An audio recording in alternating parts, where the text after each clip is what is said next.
CM Revanth రెడ్డిని కలిశారు Khairatabad MLA Danam Nagender. ఈ భేటీలో డిప్యూటీ సీఎం బట్టి విక్రమార్కతో పాటు మంత్రి ఉత్తమ్ కుమార్ రెడ్డి ఉన్నారు. రాష్ట్ర కాంగ్రెస్ వ్యవహారాల ఇన్ఛార్జి దీపాదాస్ మున్షి కూడా ఈ సమావేశంలో పాల్గొన్నారు. లోక్సభ ఎన్నికల ముందు సీఎం రేవంత్తో దానం భేటీ కావడం ఇంట్రెస్టింగ్గా మారింది. కొంతకాలంగా బీఆర్ఎస్ ఎమ్మెల్యేలు ముఖ్యమంత్రితో సమావేశం కావడం రాజకీయంగా చర్చనీయాంశంగా మారింది. సీఎం రేవంత్ రెడ్డిని కలిశారు ఖైరతాబాద్ ఎమ్మెల్యే దానం నాగేందర్. ఈ భేటీలో డిప్యూటీ సీఎం బట్టి విక్రమార్కతో పాటు మంత్రి ఉత్తమ్ కుమార్ రెడ్డి ఉన్నారు. రాష్ట్ర కాంగ్రెస్ వ్యవహారాల ఇన్ఛార్జి దీపాదాస్ మున్షి కూడా ఈ సమావేశంలో పాల్గొన్నారు. లోక్సభ ఎన్నికల ముందు సీఎం రేవంత్తో దానం భేటీ కావడం ఇంట్రెస్టింగ్గా మారింది. కొంతకాలంగా బీఆర్ఎస్ ఎమ్మెల్యేలు ముఖ్యమంత్రితో సమావేశం కావడం రాజకీయంగా చర్చనీయాంశంగా మారింది. డీటెయిల్స్ సత్యం అందిస్తారు. సత్యం, సీఎం రేవంత్తో దానం భేటీకి సంబంధించి అప్డేట్స్ ఏంటి? సూర్య, తాజాగా బీఆర్ఎస్ మరో ఎమ్మెల్యే ఖైరతాబాద్ ఎమ్మెల్యే దానం నాగేందర్ ముఖ్యమంత్రి రేవంత్ రెడ్డితో భేటీ అయ్యారు. ఆయనతో పాటు ఈ భేటీలో మంత్రులు ఉత్తమ్ కుమార్ రెడ్డి, డిప్యూటీ సీఎం బట్టి విక్రమార్కతో పాటు ఆ పార్టీ ఇన్ఛార్జ్ కూడా హాజరయ్యారు. దాదాపు రాజకీయంగా ఇది ప్రాధాన్యత సంతరించుకొని చెప్పొచ్చు. ఇటీవల నెక్లెస్ రోడ్లో జరిగిన, అంటే ఖైరతాబాద్ నియోజకవర్గంలో నెక్లెస్ రోడ్లో జరిగిన సీఎం కార్యక్రమానికి హాజరైన దానం నాగేందర్ అక్కడే ముఖ్యమంత్రి రేవంత్ రెడ్డిని పొగడడం, ఆయన త్వరలో కాంగ్రెస్ పార్టీలోకి తిరిగి వస్తారంటూ కూడా తెలంగాణ రాజకీయాల్లో కూడా చర్చనీయాంశంగా మారింది. అంటే వరుసగా బీఆర్ఎస్ ఎమ్మెల్యేలంతా కూడా వరుసగా ముఖ్యమంత్రి రేవంత్ రెడ్డితో భేటీ అవుతున్నారు. మొదటగా నేను అసెంబ్లీ ఎన్నికల తర్వాత మొదటిసారి బీఆర్ఎస్ సంబంధించిన 4 ఎమ్మెల్యేలు భేటీ అయ్యారు. ఆ తర్వాత రాజనగర్ ఎమ్మెల్యే ప్రకాష్ గౌడ్ భేటీ అయ్యారు. ఇటీవల చెవెల్ ఎమ్మెల్యే కాలే యాదయ్య భేటీ సెక్రటరియట్లోనే భేటీ అయ్యారు. ఇక తాజాగా ఖైరతాబాద్ ఎమ్మెల్యే దానం నాగేందర్ భేటీ కావడం కాంగ్రెస్ పార్టీకి సంబంధించిన నేతలంతా కూడా, అంటే గతంలో కాంగ్రెస్ ప్రభుత్వంలో కాంగ్రెస్ పార్టీలో పనిచేసిన ఎమ్మెల్యేలు, సీనియర్ నేతలు గతంలో బీఆర్ఎస్ పార్టీలోకి వెళ్ళిన వారంతా కూడా తిరిగి కాంగ్రెస్ గూటికి వస్తున్నట్టుగా కూడా పార్టీ అంచనా వేస్తుంది. అంటే ఈ పార్లమెంట్ ఎన్నికల ముందు బీఆర్ఎస్ పార్టీకి సంబంధించిన ఎమ్మెల్యేలంతా కూడా సీఎం రేవంత్ రెడ్డితో వరుసగా భేటీ అవుతుండడం ఇది రాజకీయంగా ప్రాధాన్యత సంతరించుకొని చెప్పొచ్చు. పార్లమెంట్ ఎన్నికల్లో ఇది ఒక ప్రభావం చూపే అవకాశం ఉంది.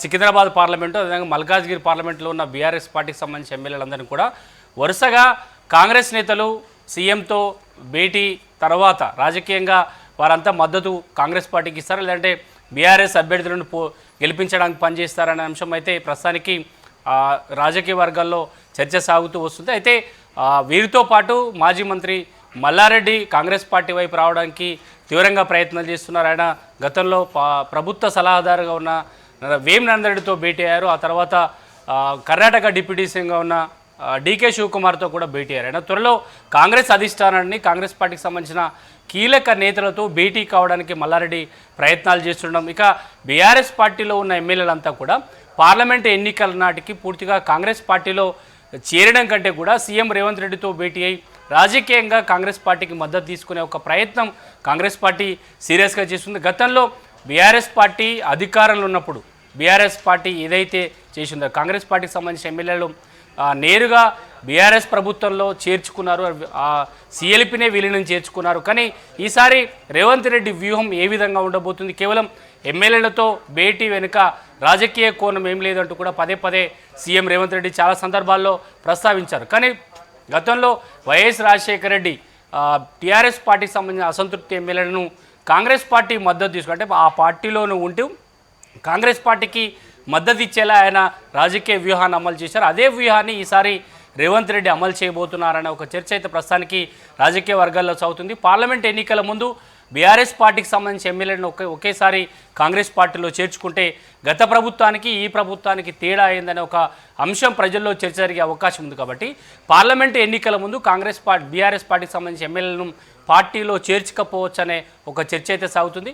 పార్లమెంట్ ఎన్నికల తర్వాత రాజకీయ అవసరాలు, లేదంటే పార్లమెంట్ ఎన్నికల తర్వాత ఏ పార్టీ ఏ విధంగా ఉంటుంది, వచ్చే ఫలితాలను బట్టి బీఆర్ఎస్ పార్టీ ఎమ్మెల్యేల అవసరం కాంగ్రెస్ పార్టీకి ఉంటే వారందరినీ కూడా ఎన్నికల తర్వాత చేర్చుకునే అవకాశం ఉన్నట్టుగా కాంగ్రెస్ పార్టీ నేతలు అంచనా వేస్తున్నారు. కానీ వీరి భేటీ వెనుక కేవలం రాజకీయ కారణాలు లేవు, ఆ నియోజకవర్గానికి సంబంధించిన అభివృద్ధి అంశాలపైనే చర్చ జరుగుతున్నట్టు. కానీ దానం నాగేందర్ భేటీలో ఇప్పుడు ప్రస్తుతానికి మంత్రులు కీలకంగా ఉన్న ఉత్తమ్ కుమార్ రెడ్డి, డిప్యూటీ సీఎం బట్టి విక్రమార్కతో పాటు ఆ పార్టీ ఇన్ఛార్జ్ దీప్దాస్ మున్షి కూడా హాజరయ్యారు. అంటే ఇది రాజకీయంగా ప్రాధాన్యత సంతరించుకొని చెప్పొచ్చు. ఆయన గతంలో కాంగ్రెస్ పార్టీలో చాలా క్రియాశీలకంగా పనిచేశారు.